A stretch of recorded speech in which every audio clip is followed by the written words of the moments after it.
Don't तो buy hello Motorola phone, don't दोस्तों, मैं update. अभी Your phone फजर car के break. नमाज़ पढ़ के उठा। तो नमाज़ पढ़ते पढ़ते मेरा फ़ोन जो ग्रीन लाइन आया था वो देखो क्या हाल हो गया भाई। ये देखो क्या हाल हो गया इसका।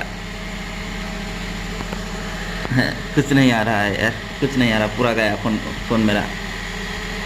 देखो क्या हाल हो गया, देख सकते हो। अरे यार पूरा गया मेरा मोबाइल। सो भाई अपडेट मत करो और मोटरोला का फ़ोन मत लो यार। अच्छी यार, मेरा तो नुकसान हो गया।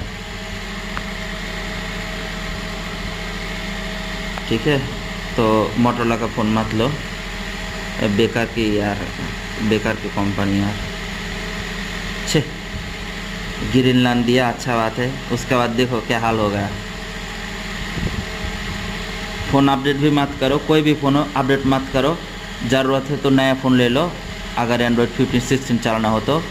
ठीक है, सस्ता में कोई और फ़ोन ले लो, बट फ़ोन अपडेट मत करो और मोटरोला का फ़ोन मत लो यार।